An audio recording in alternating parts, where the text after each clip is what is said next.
Welcome to a nutty adventure exploring personal growth and wellness, breaking down the stigma around mental health along the way. Let's dive in because now it's time to show me your nuts.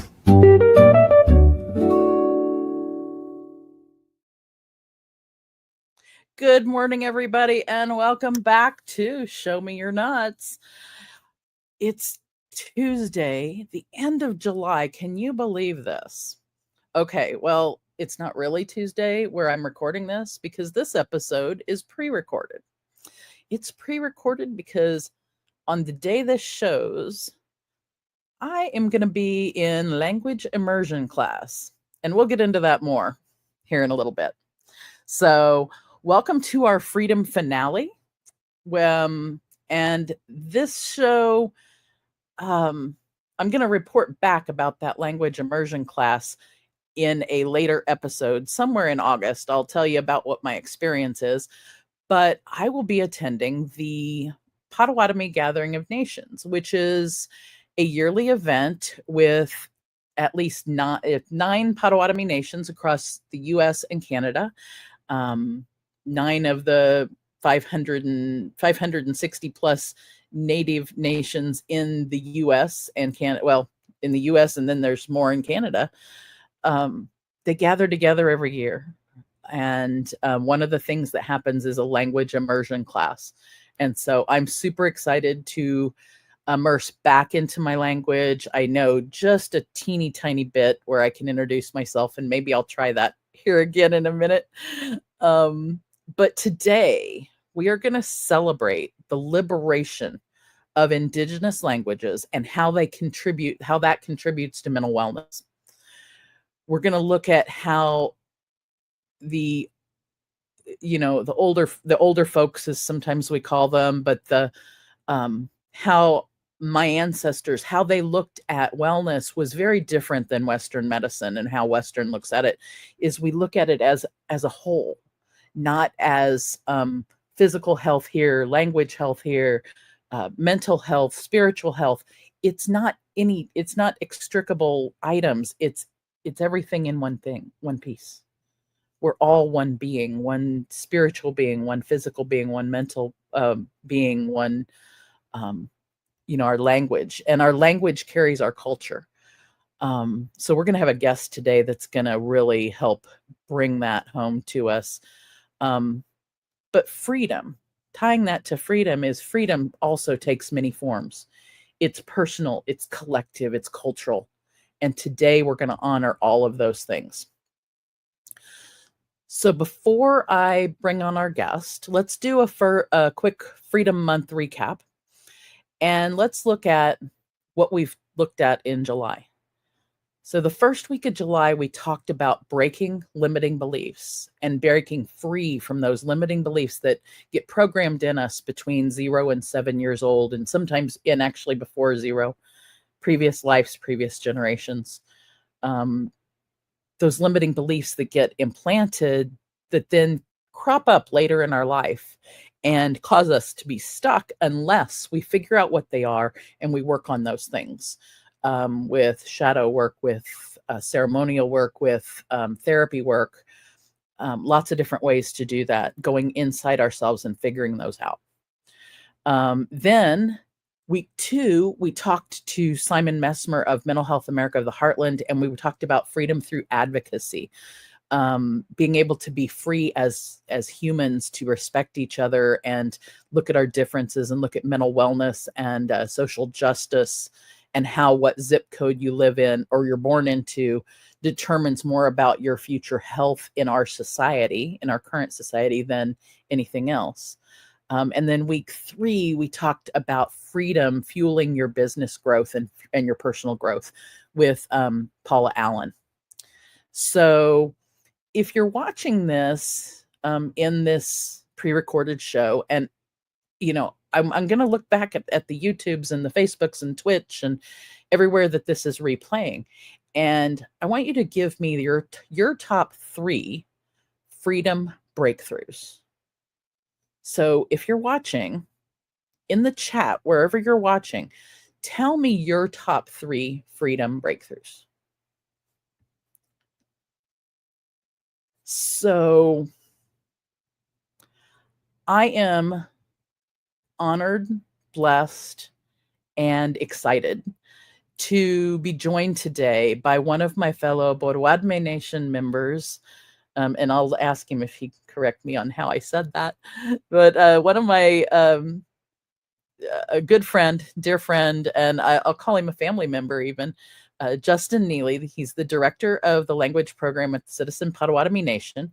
That Citizen Potawatomi Nation is based in Shawnee, Oklahoma.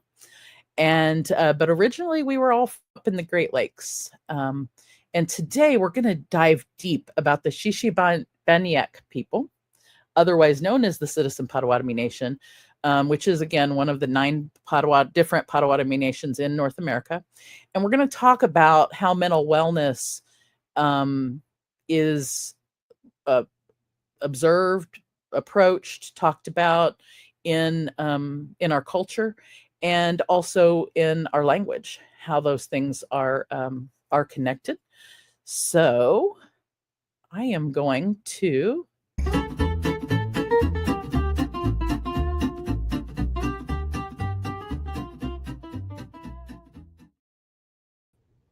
I always hit that button too fast. I am was getting ready to say I'm gonna bring Justin to the stage. So Bojonikan,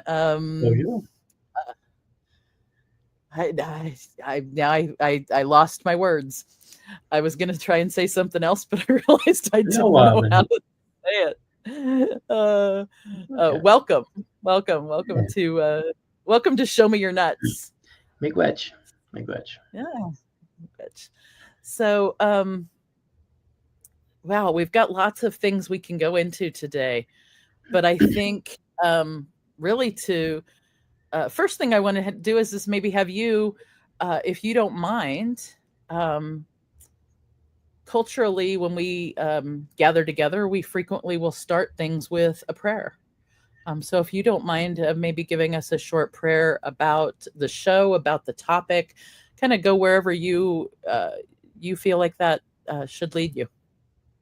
Nui madmo, how mamo gostan, we do daskie go chaya kurba maja ke wab the motora or mesna tessat gom or jopin gom, quabam gi kekyajak, mina pinojak, mina yak nogajak, mina jayak, bamajak nakmakshna or jopin gom. We do daskie go mishyak benok madzwan, mina chitmagos when. We do daskiego nan gorgin bekan bemajak tag zewat mina nijok meshnak waja n chiwin moyak megwajna. Ahaw, ayachmon. Yo. How, miigwech.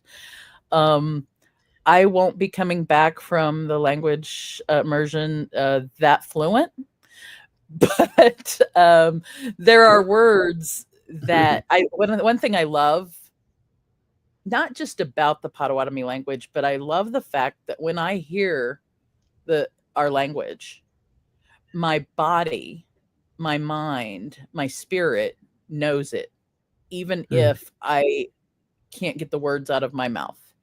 Mm-hmm.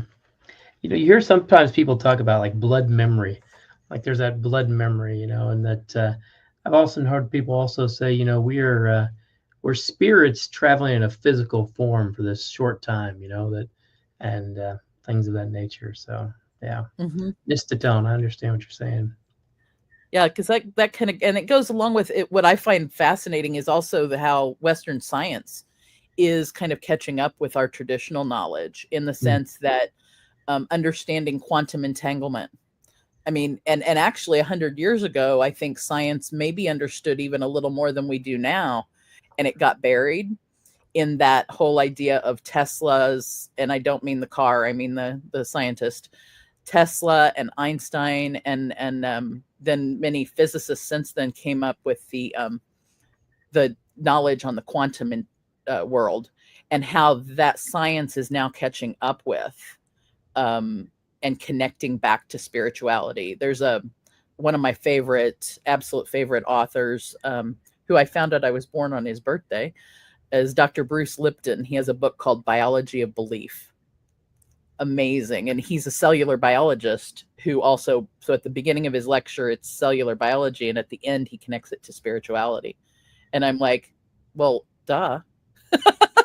Yeah, and and one thing that we always say too, is our language is a gift from the Creator, and even the act of speaking our language is a spiritual act.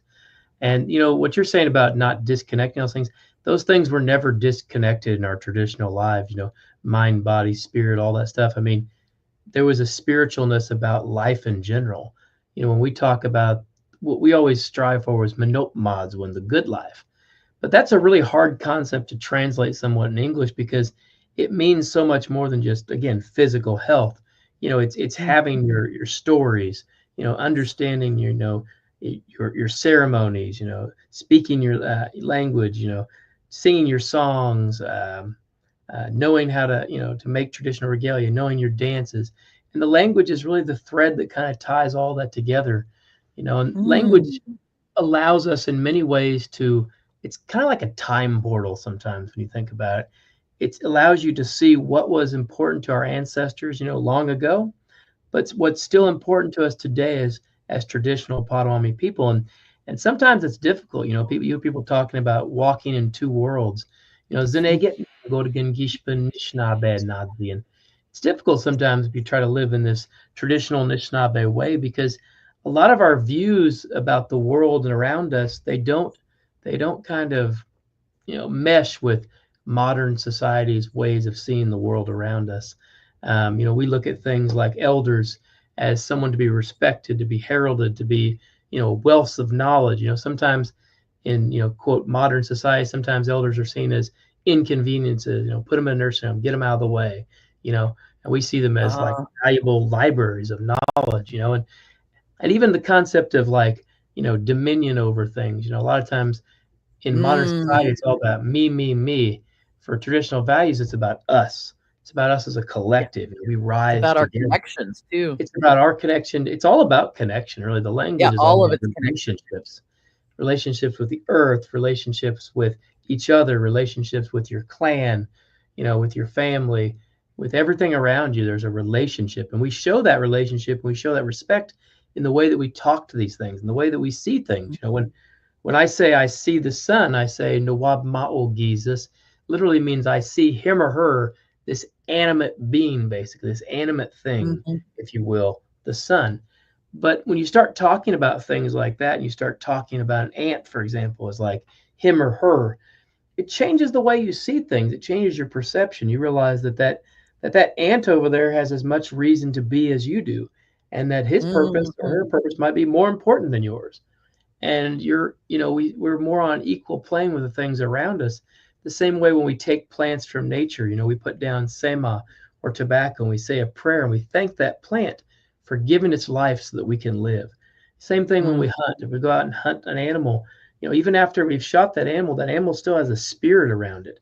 We take that tobacco and we thank that animal again for giving its life so that we can have life. And because of that, it's a much more symbiotic relationship. It's much more, it's not something where it's just you take, and you just, that's another thing we didn't believe in is we don't believe in hoarding, but we believed in you wanted to have enough.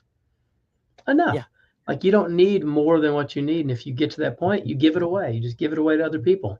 A lot of times, sometimes the leaders in the village were the leaders because they gave everything away. They just made sure everybody had enough.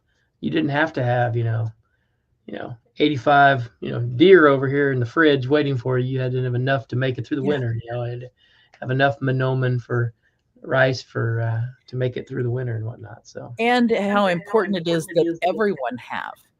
And I think I love how today we're kind of tying up together really the themes from the month of freedom. And sometimes when we think, on modern thought, we think of freedom as being disconnected and freedom from X, Y, and Z. And really, this is freedom by connection. Freedom by connection with self, by connection with spirit, by connection with ancestors, by connection and by understanding that everything is inextricably connected. It's absolutely all, I mean, yeah. Yeah, exactly. Because when we make, important decisions in our life, they say we're supposed to think about 7 generations. How does the decision that I make affect, how does it honor the 7 generations that came before me? But how does it, how is it going to reflect on the 7 generations, those that are yet not born? And so when Yeah. you think in that large of a spectrum, you're thinking hundreds of years, you make decisions a little more carefully, you make things a little more cautious. But a lot of our beliefs too are in, our faith is just, is putting those thoughts and those feelings in that tobacco, and then we set that tobacco down, we leave that there. I don't tend to worry about a lot of things, because I think that 90% of it, I understand that that's not always something that you can do. I mean, there's obviously, anxiety and things like that, but Mhm. I realize that 90%, maybe 95% of what I do is not in my control. And I just put that tobacco down. I leave those things that I don't control in the spirit's hands and let them sort it out. And it's a very freeing way of thinking. We talk about liberty or we talk about things like that. I mean, it's definitely a very freeing way of being. I don't have a lot of worry. I really don't. I mean, if today, certain things don't go the way I want, there's always tomorrow. We're big believers, in being an early riser, getting up early, but also in realizing that every day that we're alive is a blessing. Every Oh day yeah. above ground is a blessing. Every moment that you wake up, and none of us is guaranteed that in life. And I think sometimes we take that for granted. We look at our parents or our grandparents and we think, oh, I'm going to live to be, 70 or 80 or 90 or whatever, 100 years old. You have this concept in your mind, but we don't know that today is not our last day. We hope Yeah. not, but we don't know. We don't know where that day is going to take us, and you have to just be thankful for that blessing, that moment, that opportunity to open your eyes and to experience the world around you. I don't know. I think what you're saying also, it's cool that it brings up what I use when I do what's called timeline therapy with people. It's a form of it comes from neuro-linguistic programming, and it comes from the fact that that whole our connection to when we make a decision about a limiting belief, and that decision can happen in this lifetime, it can happen in a previous lifetime or a previous generation. So again, it's our connection, that connection of our thoughts and our unconscious mind to the universe and to the ancestors, Mm-hmm. to previous self, and how what I help them do is release the negative. So Mm-hmm. it's very similar to that. You put the worries or the things that you're whatever, you put it in that tobacco and set it down. But when you do, you take away the lessons that Mm-hmm. it gives you, and you take away the positive things, but you leave those you leave those worries in that tobacco. And when I'm helping people with releases, I'm helping them release the negative out to the universe to deal with. And it is incredibly liberating. Personally, I suffered, and I've told this story on the show, is I suffered with generalized anxiety disorder until November 17th, 2022, when I first learned that practice as far as a quantum healing technique. But what's really interesting, oh my gosh, sorry, I just got a message from Mom Donna. That lesson was something that my previous kind of adopted mom, Donna, worked on me with when she was here in this life with us. And it was that the sun comes up where does the sun come up in the morning? Well, it comes up in the east. She's like, well, how do you know that? It's because spirit's going to have it come up in the east. And we created this joke. It was really funny. We created this joke about that while she was here, that the sun rose in Holt Summit, Missouri, which is where she and Orrin lived. And we would go to ceremony there every month and go to sweat. And so that the sun rose in Holt Summit and the sun set in Shawnee, Oklahoma, because that's where we would go. That's the western edge of where we would go to ceremony. And so just now when I was thinking of like me learning that lesson in November of 22, really that's not when I learned the lesson. It's when when I finally internalized it and realized what she was telling me all that time. And it's just, in a way, it's kind of it's not lost on me that came back to me in a rush just now, was her being still connected to me and her telling me that story just now. Yeah, what you're So saying too about like, sorry. I was just telling her miigwech. Yeah. And you know what you're talking about too, you know, is like it reminds me a little bit of, like I said before, like blood memory or historic trauma. People talk about historic trauma, and there's definitely something to be said for that. There's definitely is that trauma for a lot of Indigenous people, you know, having our children ripped away from us, put into boarding schools, beat for speaking our language, and basically trying to, as they said, the government would say, kill the Indian, save the man. They wanted to eradicate everything that made us uniquely Anishinaabe, uniquely Native. But at the same time of that historical trauma, there's also a historical strength. You know, there's these teachings, there's this knowledge, there's this understanding that's also coming through your DNA. It's coming through your blood. That's also there, so that you can hold on to. You know, that it doesn't always have to just be. There's not always just that negative side of things. You know, you reminded me of that when you were talking. So, you know, I think it's also, you know, many of the people watching this, you know, I don't know how many, but may think, oh, Native people, they're not here anymore. You know, that's something that we face frequently is, you know, well, Indians, when they were here, Indians did this, or Native people did this. And it's like, wait a minute. No, I'm right here. You know, pinch me. It's going to hurt. I am human in this body right now. And I am, you know, Bodoadmekwe, Shishibane, Shishibane, I am still here. I am. It doesn't matter how many blood cells I have. It doesn't matter whatever. It matters that I'm connected. How connected am I? Again, here we go with the connection again. How connected am I to myself, to the culture, to and I think that's also a learning journey because there are members of my family who, quote unquote, have more blood cells than I do, but they may not be or have been as connected to the culture as I am, because I realized when I was in my early 20s that I was supposed to bring that back to the family. That was part of what I was here for. And I'm not going to lie, it's been a journey. I actually remember being in my 20s, being a 20-year-old. I call it the white girl in Negro story. 20-year-old as a white girl, 25 years old, 26, and no, let me see, probably more like 28. 28-year-old. I was like a 28-year-old white girl, but I was like a 3-year-old culturally. And oh my gosh, if you know anything about child development, imagine layering being a 3-year-old and a 28-year-old at the same time. And I can tell you about going through the stages of development, child development as an adult before culturally I felt like I had understood enough of myself to reconnected. And that was a tough journey. To watch that at the same time, because I literally would act like a 3-year-old in some senses, in learning my culture and in learning what was okay and how to say it, how to do, how to be.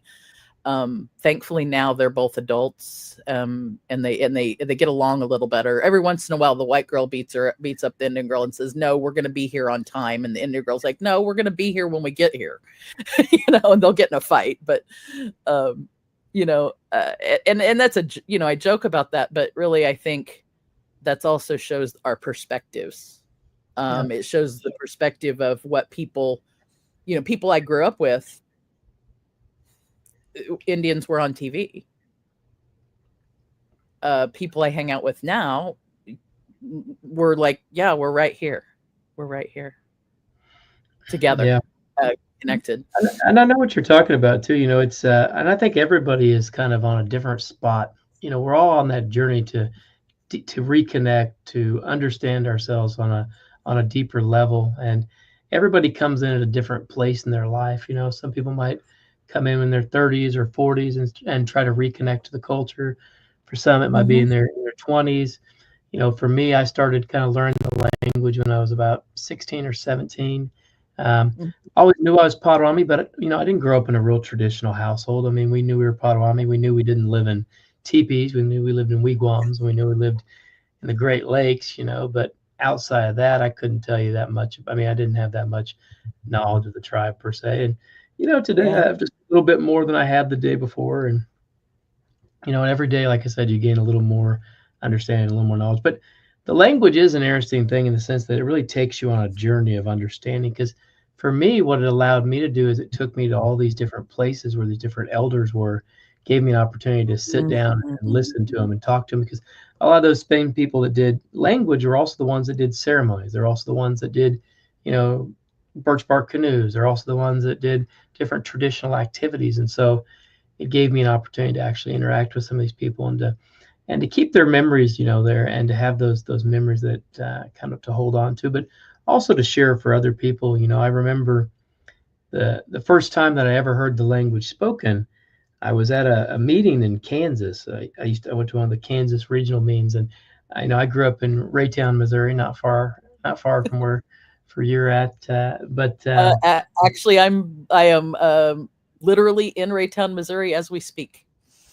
Okay. Well, I grew up. That's where I live. I lived on 5321 Willows, where I lived. Yep. I'm sitting on right over there 69th Street right now. yeah, that's so very close to where you're at this moment. Very That's close. where I grew up, and I lived there for probably for the first about 20 some years of my life. I eventually went down to school in Springfield, Missouri. Yeah, and where was I going with that? Lost my train of thought for just a second there. I know the language spoken in Kansas. Yeah, hearing the language. So I heard Walter got up and he did this prayer in the language, and I was just a young punk kid back then. I'm probably still a little bit of one, but and I heard him pray, and I thought, man, wow, we have our own language. Duh. Like, wow, kind of like an aha moment for. I always knew I was following, but I was like, wow, we have our own language. Like, whoa, what have I been missing here? And so I kind of took that understanding, and I went and I got my mom got me these Jim Thunder tapes. This dates me here. Some tapes, and then I would listen to them and rewind them and listen to them, rewind them. And then I came back the next year, and I really hadn't put in near enough time, and it wasn't much better.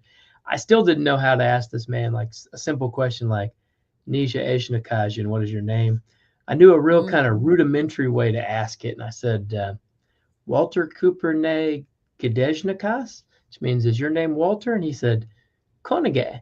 And then he went up to my great aunt. My grandmother, who was the Potawatomi in our family, had passed away when I was 6. And my great aunt, her sister, I always would see her at events, and she was kind of like a grandmother to me. And he went up to her and said, "Oh, that boy's doing so good in the language." I thought, "Oh, I'm terrible, man. This guy's really nice, but I am terrible." But it was just simple words of encouragement like that, and then and then I just kept at it, and eventually, it just started to make more sense. And it's weird like that. The language, at some point, there's the amazing thing about our language, honestly, is that there's so much cultural knowledge inside of our language. I mean, even just an individual word could mean so much more. Like I was talking about Manop Madswin, good life, good health, means so much more in a traditional way of looking at it. But even a word as simple as like Dabian. Dabian is a car. That's how we use that word today. And people always tell me, well, how do you have these modern words, these modern concepts? How do you have modern concepts and modern words? I mean, words evolve, words change, words get brought forward. It can either be a word that's been created. Our language is very descriptive in nature, but so originally Dabian, we used to use that for a wagon. Okay. But before that, we would use it for I believe the word in French is a travois, the thing where you would drag your belongings basically from camp to camp, because the word itself is talking about dragging, that word for Dabian. So it shows the origin of the word way back through the word. And like I said, it shows the way that our ancestors perceived things that came into contact with, like our word for a horse is nekdosha. Well, nekdosha literally means one hoof, because if you look at a deer, it has split hoofs. Everything else has split hoofs, but it had just that one hoof. And that was kind of the thing that really struck them. They're like, man, that animal has one hoof. It doesn't have multiple. It doesn't have split hoofs like all these other, animals from around here. And so that's what it literally is talking about. One hoofed animal. Well, it's no different than in now. If I said to you, LOL, that wasn't a word. Exactly. how long ago. And I think one thing that in modern culture we forget that things are evolving from in that way. I tell a story of people are afraid of technology and afraid of AI and blah blah, all those things. Oh my God, they're going to take over. My answer to that is twofold. The first one, I'll give you the quiz on this one. Us being similar ages, and from similar from the same hometown. 12:01 a.m. August 1st. Everything was shutting down. Huh? You talk about the like. Nope. Talk about August 1st, 1981. 12:01 a.m.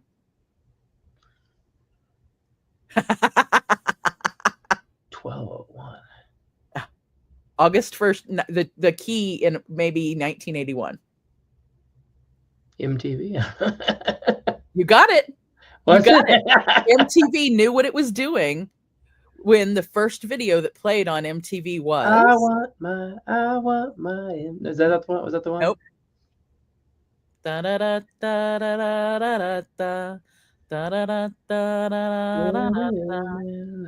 I can't think of that one. Is Video killed the radio star. Video killed the radio. They played that on purpose. And at the time they played that, one generation was electrified and excited by this thing that was coming of watching music on TV. Yeah, one was terrified. And the other one was terrified, right? So it was change. But so let's take that, and apply that to AI, change and things like that. But it's all tools. Oh yeah. Go back, you take that tool. MTV didn't kill the radio star. Spoiler alert, everybody, MTV did not kill the radio star. We still have radio. And MTV is not what it used to be. So I was really, gonna say MTV got killed by reality TV. Yeah, now it's not that.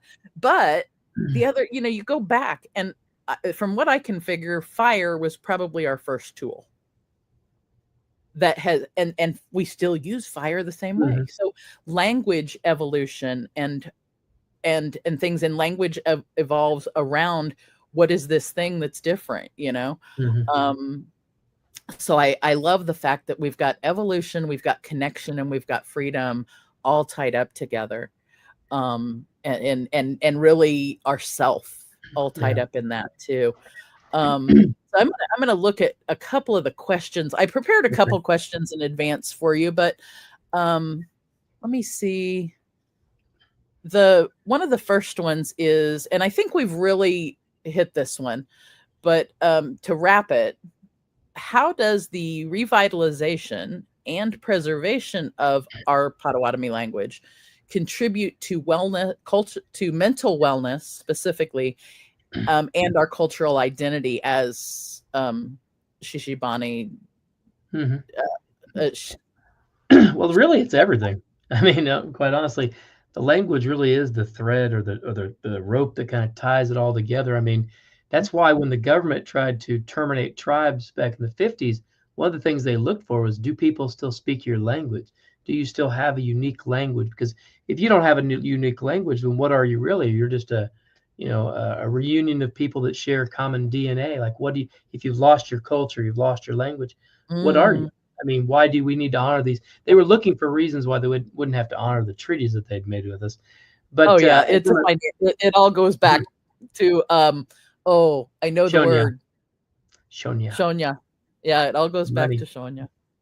But from a mental wellness standpoint, I mean, a lot of times, you see a lot of young Indigenous people. We have a lot of disproportionate addictive, behavior with maybe alcohol and drugs, and a lot of times, a lot of that is disconnection. Like it's disconnection from their culture. These are Indigenous people that now maybe live in the cities. Maybe they're cut off from their grandparents. They're cut off from that traditional knowledge, or maybe maybe they do live on the reservation, but they're not involved in ceremonies. They're not involved, and they don't know their language. They don't know the culture. And by reclaiming that part of them, reclaiming and starting to understand their language, understand their culture, being Potawatomi, it will help them to, see things in a different light. And like I said before, I mean, if everybody spoke Potawatomi, the world will be a better world, because once you start to learn a language inherently, it changes the way you see everything around you. Like I was vaguely talking about, like, talking about like an ant and how I see, how animals are on the same plane, but it's much deeper than that. There's some things that are just not explainable, like you can't translate them. Oh, yeah. And I was thinking about that from a cultural perspective one day because somebody was asking me, "Oh, can't you just write a manual like this is how you be Potawatomi?" I'm like, "No, it's a life journey, And it would be like trying to explain to somebody a sweat lodge. Okay, I can Yeah. explain to you a sweat lodge. I can say it's like a sauna. It's like church and a Yeah. sauna. But that doesn't really equate it. You don't really No, it understand it doesn't. until that first time that somebody pours, they shut that sweat lodge, they shut that Mhm. Mdodao gum gok, and it's pitch dark in there, and those rocks Uh-huh. are glowing red, and they pour that water, and that steam Uh-huh. smacks you upside the face, and you hit the Right. ground, and you realize how little and pitiful and small you are. You're right there on the earth. Yeah. You're on Sugamakwe, and you're just Have you ever struggling been for. in one have you ever been in one and everybody else was dying of the heat, but you were perfectly fine? Yeah, but that's Yeah. only because I've been to a True. lot of them. My wife Um, jokes with me sometimes because I took her in one time and she's like, "How are you like?" I was like singing a song and everybody else was like laying over and I'm just like, and I said, "Well, you just learn to control your breathing." But that's what I mean. It's about experiencing our way of yep. life. I joke with people sometimes that, like people were saying before, where are Indians today? Well, we're right here. When Yeah, I we're wake right up in the here. morning, I'm a Potawatomi brushing my teeth. I'm a Mhm. Potawatomi eating breakfast. I'm a Potawatomi watching TV. I mean, Yeah. everything I do is through my Potawatomi perspective of Yeah. who I am as a Anishinaabe person. Just because I'm doing modern things doesn't make me less Potawatomi. I don't have to Right. come out of a wigwam in the morning to feel like I'm a Anishinaabe. Yeah. I mean, Well, and I the am fun who I one am, and that's who I am. I'm connected. I'm yeah. connected to my ancestors. I'm connected through our language, our culture, my own identity. And so for people, I always tell people that sometimes one of the best things you can do is if you feel disconnected from your culture and you do have a unique culture you can go back to, learn that language because the language really will make you feel that sense of connection. I often say Mhm. that the language took me so many different places, it just carried me because language is spiritual in nature. It just took me Yeah. places and I learned things. It's like I was talking to somebody one day about a pipe, like having a pipe, you don't carry a pipe carries you. Do you know what I mean? It's not like you're not Mm. a pipe carrier, the pipe's actually carrying you and helping you along. But again, they're just tools. And I don't know. Um, I guess I kind of answered the question.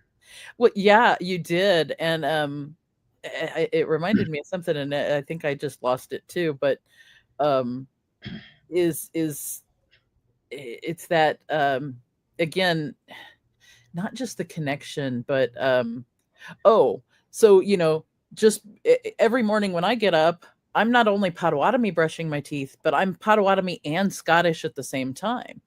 Huh. And my mom and I have a fun, like when I finally described her, I'm like, Mom, we're Scott pots, you know, we're Yeah. we're both, and nothing takes away that Scottish part of me. And I Mm, grew up immersed in that culture, right? That was part of mm. my being from day one. What- And I've And often said, like, culturally and language wise, I didn't have the Anishinaabe part of me until much later, only because Mhm. I brought it back because I didn't understand, I didn't know about our culture. I don't. My first conscious thought or of knowledge of it was somewhere in my late teens, probably around 18. You know, so hearing your story about being younger than that and going to that language, hearing that language, and then knowing that how that shaped you, not Mhm. only um, at that time, and not only as an individual human, but I understand. I understand how it may have probably shaped your educational journey, your choice of education, and your choice of lots of different steps after that that put Yeah. you where you're at today. And I that's so it's so the only word I can come up with is cool to see that how that shaped you that way. But that whole like you're being Potawatomi doesn't take away my being Scottish. Being Scottish doesn't take away my being Potawatomi. It's I am both. Yeah. Yeah, I And understand and what the you're saying. And complementary I to think, each other. sorry. And I think, I always say to myself, like I'm Potawatomi. I've got some Ojibwe, Irish, English, German, French. I've got it all, mixed in there Yeah, somewhere. yeah, me too. And but on the same note, I never really was that connected to those sides of my family because, a lot of Ah, my Chimokman ancestors had been on this continent for a long time. So we didn't have yeah, like deep German roots or deep French roots or things like that. But I often think to myself, if I lived somewhere like France, then maybe I would be more drawn to my French side of my culture, and really mhm, understand the language mainly because the ancestors are right there. And I think that's yep, one reason I've always felt so drawn to my Anishinaabe, roots is that our ancestors are right here on this continent. The dust, the yes, dirt that we walk on is the dust of our ancestors. The bones of our ancestors make up the ground that we walk on today. And so because of that, I feel probably more drawn to that side of my culture. Not that it doesn't take away from the others, and I'm obviously not full blood Potawatomi, but it's just kind of how I've always just think of myself in that regard. I always think, because yeah, I've heard people introduce themselves and they'll say like I'm this and I'm that and I'm this, but I'm just like I'm just Potawatomi. I obviously am not just Potawatomi, but that's the part of who I'm drawn to, if you will. So that's kind of, yeah, but I can see from your perspective growing up and having more of that Scottish culture around you, yeah, and maybe understanding some of that a little more, that how you would feel more, drawn to both sides of that. Because I'm sure you're more than just yeah. Scotch too. You might have Oh some yeah, English, you oh might yeah, have French, definitely French, know, Austrian, it just German. depends. You And the cool thing is I think what happened to me was a spiritual journey. It really was, in that there was a piece of me that was missing. I knew mm, there was a piece that was missing, and I found it literally in finding out who I was as Potawatomi, as a Potawatomi woman. I figured that out. I by going back on that journey. mhm. It's literally also ultimately how I found my husband. He might not tell the story that way, but whatever. Um, I, but it goes back to the fact that we are humans on a spiritual journey, and how we're what's again? I can't see Anishinaabe. Anishinaabe. And for those of you who haven't figured it out yet, that word means the people. Am I correct? It's hard to translate literally, but Okay. it's our Yeah. regional name for ourselves. I mean, some people will say the people, some people will say those that were placed down, some people will say people of good intentions. I mean, it's a Let's lot of, but let's some people say we transition. came from the stars, that we were I was placed gonna down say, from the let's stars. transition that to a little bit of story time. And Is and that niece indicating like down, and if you go back to the original Anishinaabe, which is what the Ojibwas say, Ani kind of asked the question why, and then niece like down, and Abe being man. So kind of why place man down? What is man's purpose in a way? It's kind of oh, I just got some one way. chills. And when you think about it from those regards, you're thinking, what is your reason for being, and why are you here today? And I always say you're here for a purpose and a reason at every moment in time, Like I'll have a class of people that go to class, and maybe there's 10 people, maybe there's 30 people, maybe there's 5 people. But if there's only 5 people there, I don't lose heart. Like I don't say to myself, "Oh, there's only 5 people, let's not do it." Mhm. No, I just continue on because the 5 people that are there are the 5 that were supposed to be there, and they're there for a purpose and a reason. And sometimes we're not wise enough to see that reason down the road. I remember years ago I had a language class going, and it started out real strong, bunch of people, and it kind of dwindled down to these last 3 people. And when I looked at it from my, Chimokman way of thinking of the world, I looked at it, I said, well, maybe I should just stop the class, restart it again, advertise again. Because what I had left in the class was I had a 78-year-old man, Leon Cross, and I had an older lady, at the time she was in her 60s, Ruby Withrow. And then I had this young man, Randy Selacton, in class with me. And at the time, he's just kind of a young kid. And I thought, well, I could just restart, because the reality in my mind, what I thought was, well, Leon doesn't really have a lot of interaction. Leon and Ruby, they don't have children. They can't interact with their kids. They can't share that. They can't have that generational sharing. How many people can they really, impact in that way? And Randy, I thought, and Leon asked me, he said, how long are you going to teach this? I said, I'll teach as long as you come. And I did. I just kept teaching it. And after a few years, he got pretty good in the language. Now, I never could get rid of his accent. He was from Bowlegs, Oklahoma, but I didn't try to. He'd say, Bojo, Nejinangom, Wekneja Wajitske. And But what he did was he became a huge advocate for the language. Everywhere he went, he would use the language. If he'd go up to the pharmacy, he'd talk to the pharmacy in Potawatomi, then he'd ask for his medicine. Go to the doctor's office, he'd talk Potawatomi. He used to ask me, "Where's everybody at, Justin? Where are they all at?" I said, "I don't know, Leon. I don't know why they're not down here. I don't know what their deal is, you know." But he also showed that people he demonstrated to people that you can learn language at any age. People try to make this big deal about, oh, there's that optimum time for learning your language before 10, or you can't do it. Bull, Moach. That's just malarkey. That's not true. The difference is you don't have the problem of English all inside your head getting in the way, and there's some other reasons, but he proved that at 78 years old, he got pretty good at Potawatomi. And then that other lady, Ruby Withrow, she got pretty good. Now, she had heard the language some as a child. She remembered her grandparents. Occasionally, they would say like sitag and salt or waskuk pepper or little words here and there. And then they'd kind of go off by themselves and talk because they were boarding school, survivors, and they didn't want to share the language because the trauma that it gave them, they didn't want to pass that trauma on. And so it caused a break in that cross-generational sharing. And then the last guy, Randy Selacton, well, so this is how it all ended up. I kept going for a while. Ruby started her own class for her family. Some of her family didn't feel, well, we won't go into that. She started her own family class on 2 different nights a week and did this for about 4 or 5 years. And people would come, and she had 10, 15 people in each class. And so she taught that for about 4 or 5 years. Huge advocate for the language, huge advocate for just everything we did. Randy actually got to be, conversationally fluent and worked for me on 2 different occasions. And even today, he can still talk Potawatomi pretty well. And so he became another speaker of the language. And they say that every speaker you can develop actually adds, decades to your language's life. Because if you think about it, if you develop somebody who's in their 40s, and we don't know, maybe they live to be 80, maybe they live to be 100, that might be 60 years that you just bought your language, time-wise. And how many people do they touch? Exactly. And how many people do they influence? How many people do they teach their kids? They teach their grandkids. And I always think of it, and it's a process. It takes 3 generations to lose a language, or 1 generation to lose a language, and like 3 generations to get it back. So it's not going to happen overnight. It's a process. It's like throwing rocks into a pond and the ripple.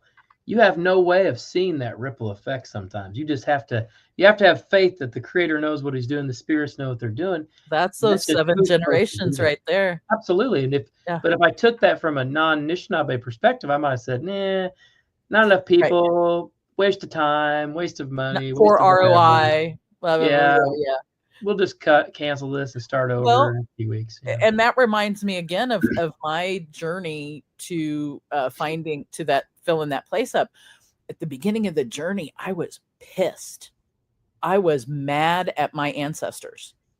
I was mad at them. I was like, why did you not give me this? Why did you take this thing from me? And that was my Jamokman way of thinking about things is that they took it from me. And it wasn't until the day I realized, and this literally happened in a flash, when I realized it, they didn't take it from me. They did that so that I could survive and be here. They did that so I could be here. Yeah. And then the minute I had that realization, then I started meeting people who brought it back to me. Mm-hmm.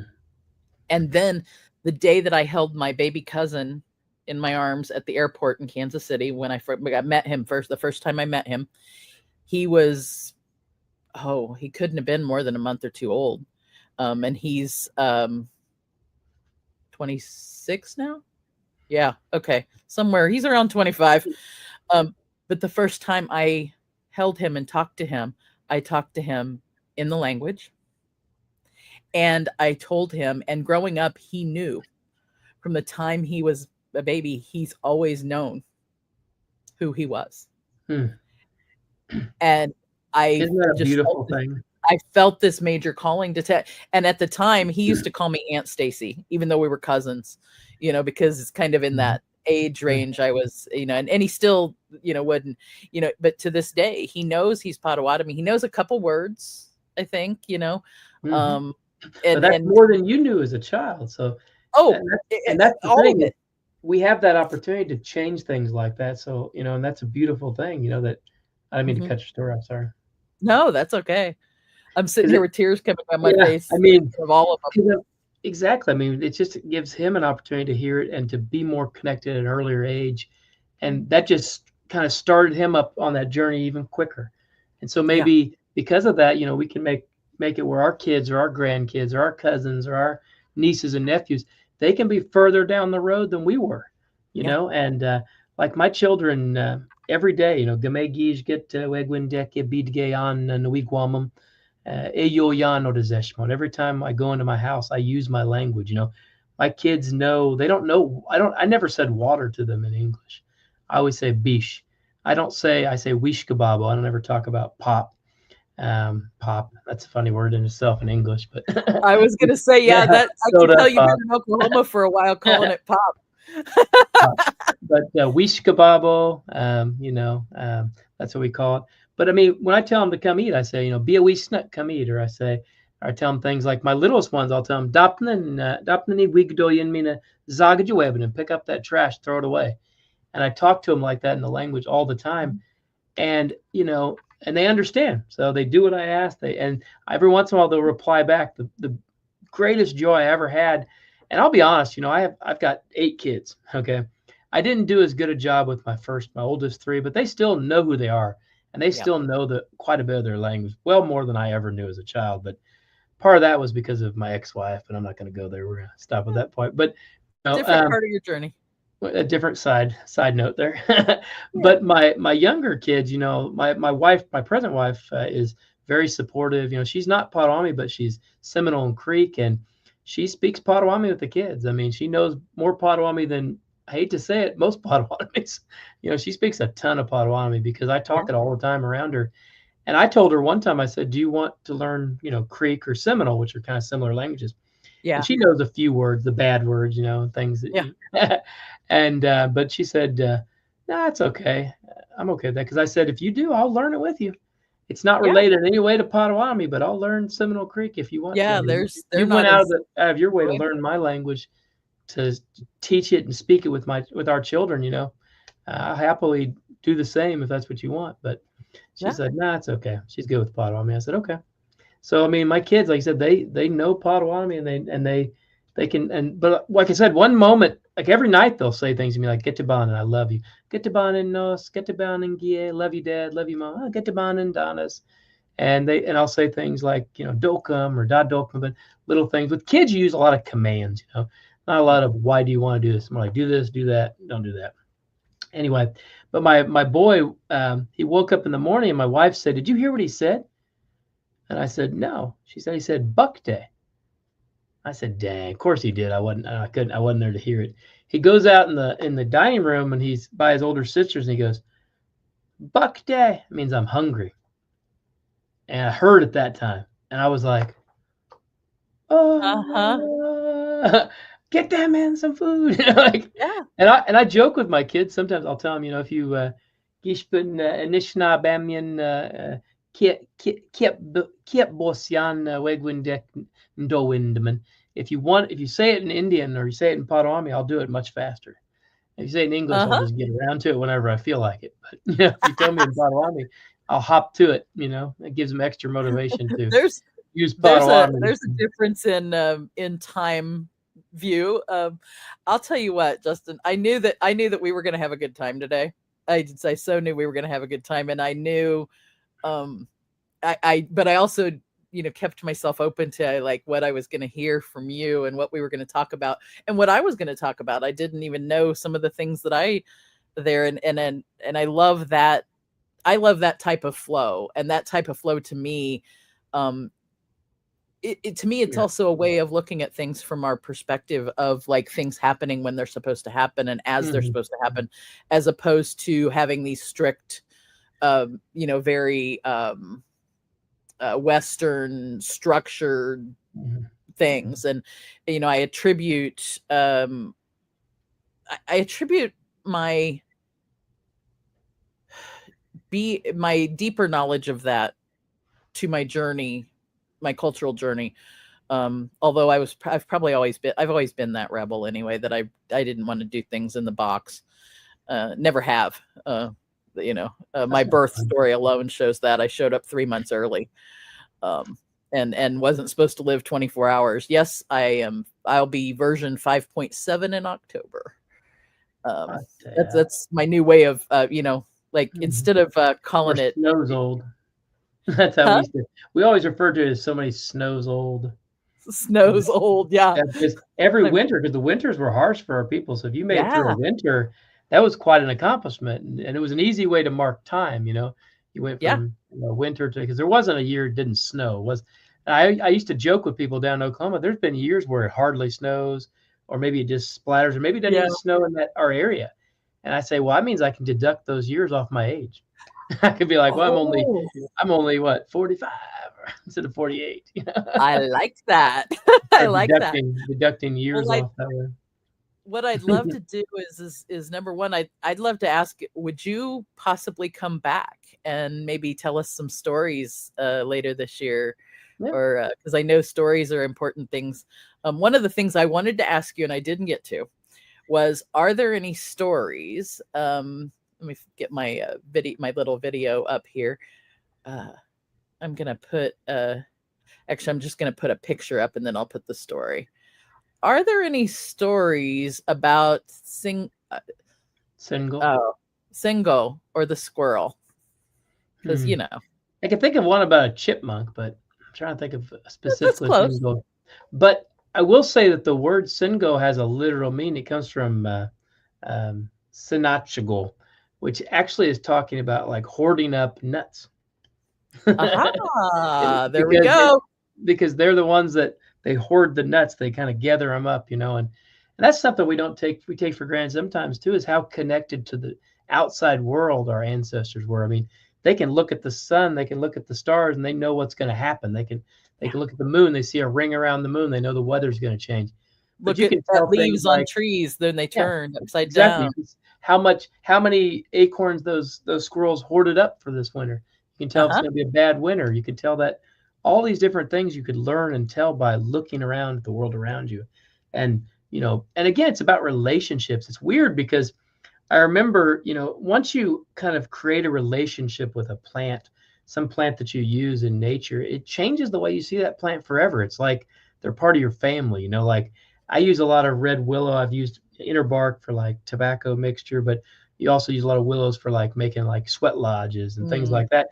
So anytime I'm driving down the road and I'm by the water, I'm like, ooh, that's a nice patch of red willows, or I'll notice some, we make this drink. It's called bakwanabo, which is a sumac drink, but it's not poison sumac, but it's the sumac that, the non-poisonous sumac, but it has these berries, and it's the original pink lemonade. You can look it up.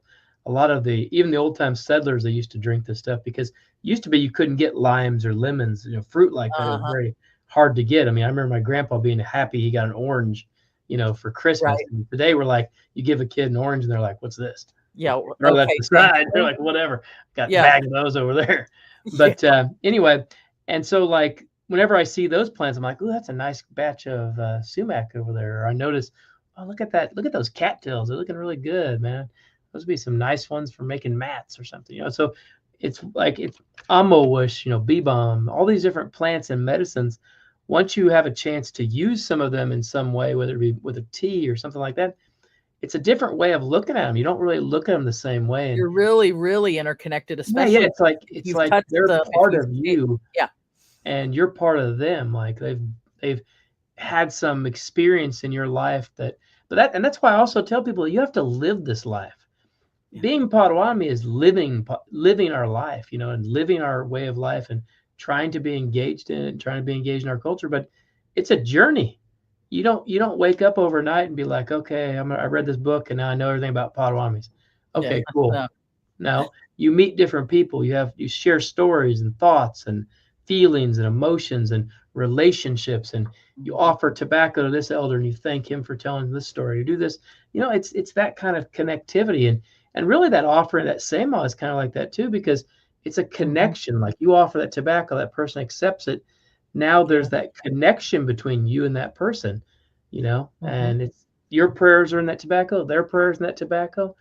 They're putting that Mhm. tobacco down. There's a sense of together, a sense of joining together in your mind, if you will, your thoughts, your Yeah. feelings, your emotions, and And it's something that once you make a relationship,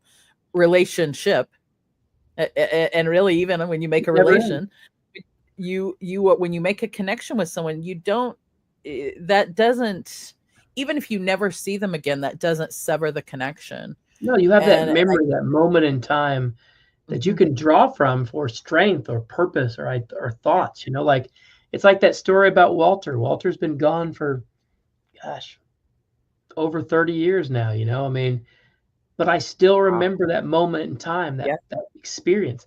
I remember when I went up and I spent like a summer with Don Perot. Spent a lot of time with Don, and I went Mm. to school one time.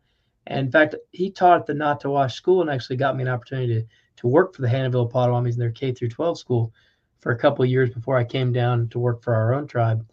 I've been here the last 20 years now. It's Yeah. time flies. It But does. I And remember I learned talking from to him. Juan too. I I was remember in his talking to class for quite a bit.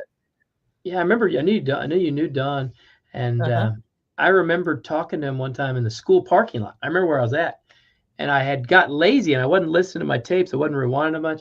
I was trying to read the language, and I said this word wrong. I said ginger, and he looked at me. He goes, "You mean ginja?" And I said, "Yeah, ginja," Yeah. which all it means is "and you," but it's a good one Uh-huh. to know. Like somebody asks you a question, you say, "Oh, I'm okay," and you ginja. And I never forgot that moment though. Like Yeah. I can almost see, like I said, I can tell you where I was at, where I was standing. And it's those kind of And moments he, in time. way of one, I think what you're talking about brings us back to that whole like quantum physics entanglement thing is, they've proven scientifically that once two um,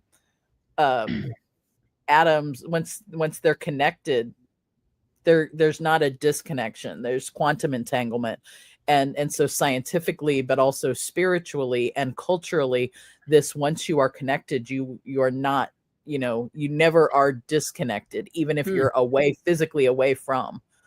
Yeah, like I said, I still remember things It's like Billy energy. Daniels, who's been gone for a few years now, but I remember things that Billy Daniels said to me. He said things like, somebody asked for your help. His dad always told him, you help them. You do the best you can. You help them the best you can. But he also said things like, the language doesn't belong to anyone. The language is a gift from the creator. Who am I to say, I don't own the language? And I think about that sometimes when people say, well, you can't have this, or this is mine, or no, it's not. It's really Mhm. not yours. It's not for you to say.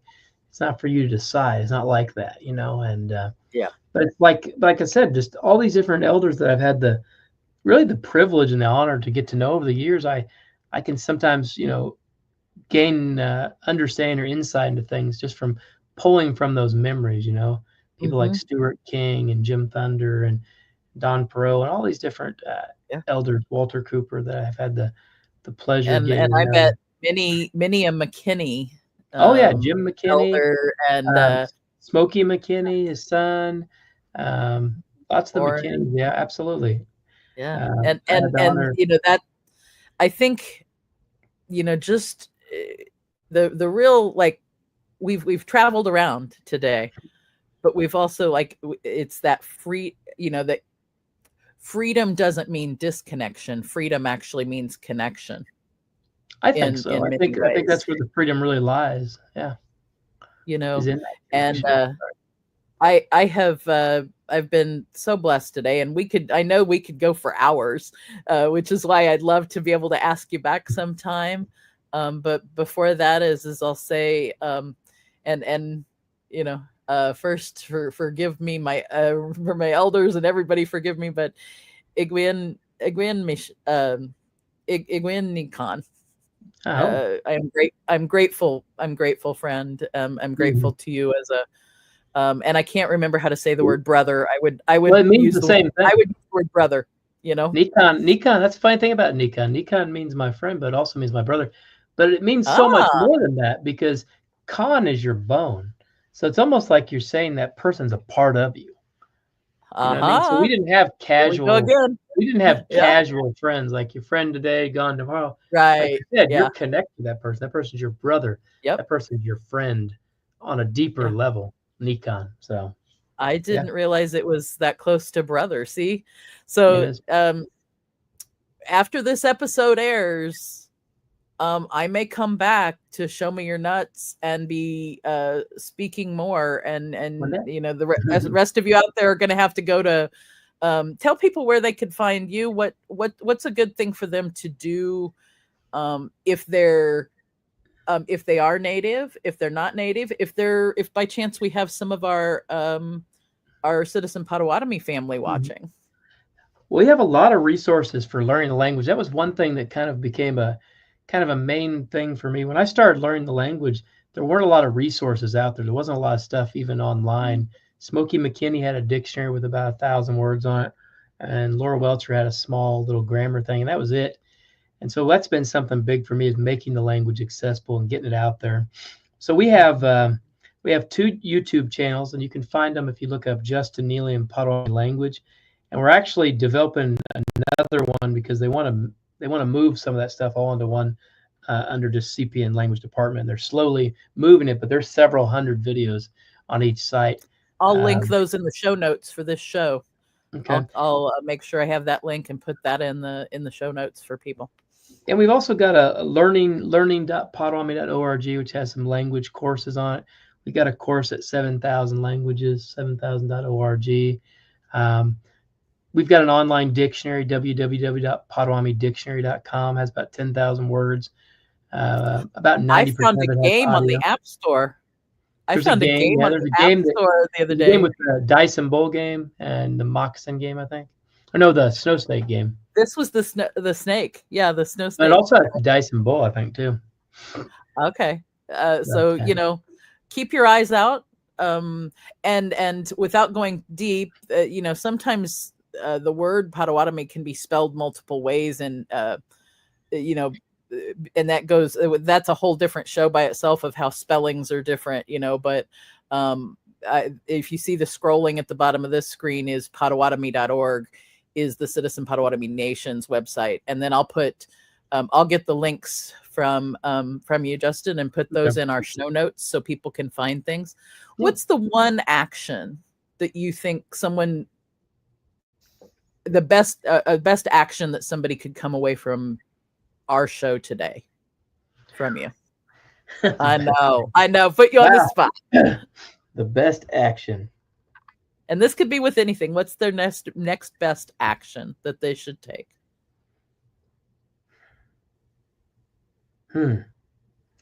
Well, it kind of depends. It depends what their. I think the best action would be simply to live each day and to realize that, you know, each day you can get better at something. You can get a deeper connection, either to your people or to your whatever, your community, whatever it is. You know, have deeper connection. But maybe relationships would be the best. That seemed to be a theme that really ran hard. I think it's just to understand that we're not alone out there, that we're interconnected, that there's a up and there's a down to everything, you know. For those bad days, there's good days as well, you know. So you have to understand there's a kind of a yin and a yang, if you will. There's a good and a bad, a win-it and a may-on-it, you know, to everything. And the bad just makes you appreciate the good so much better, you know. So just, you know, but also, like I said, realizing that we're connected, not just as people, as humans, but as all the earth. You know, we're connected to the rocks, we're connected to the plants, with the trees, the water, everything around us. And if we can recognize that and we create that relationship and we have that relationship with those entities, the world will be a better place, I think. So I love that. I love that. I think that's an amazing message for us to end today on. I'll say again, miigwech. And I really appreciate our relationship spanning years, and also being right here where I'm sitting, and right where you're sitting. You know, I'm very there's a piece of me where you're sitting, and there's a piece of you sitting here. I still say I'm from Kansas City, so that was I introduced myself like that. Because I don't say and Raytown really, because nobody knows where it is. But, yeah. Well, and even at that, you know, if somebody asks, "Are you from Raytown?" It's, "Are you Raytown or Raytown South?" That's a whole different question. Yeah. So I really appreciate you. I thank you, and I cannot wait to learn more from you at the learn more from you and the elders and other people that are going to be at the gathering, and people watching. I appreciate the that if you've watched this far, then you already are connected, and that means more to me than I can really verbally describe. There aren't words that really describe how grateful I am for you as an audience. So thank you, and I will see you in August. The theme for August, where we're going to pick up, is, now I need to look at my note because I forgot. I'm pretty sure it's resilience. We're talking about resilience next month. So we're talking freedom now, and now we're talking about resilience. So some of that strength. And maybe So I will maybe a see. good maybe a good way to end things too might be that we don't have a word for goodbye in Potawatomi. You know, it's always until another time or later on, or see you again. You know, so Bamamina, Bamapi or Bamamina. Bamamina, and later again, Bamamina.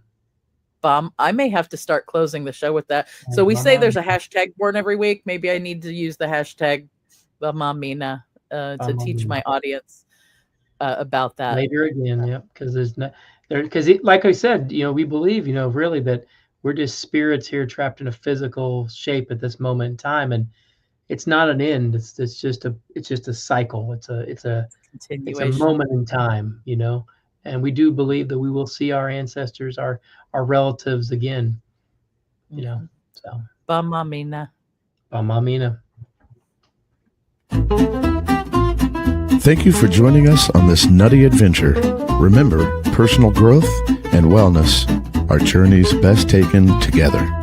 Keep exploring, keep growing, and don't forget to show me your nuts next time.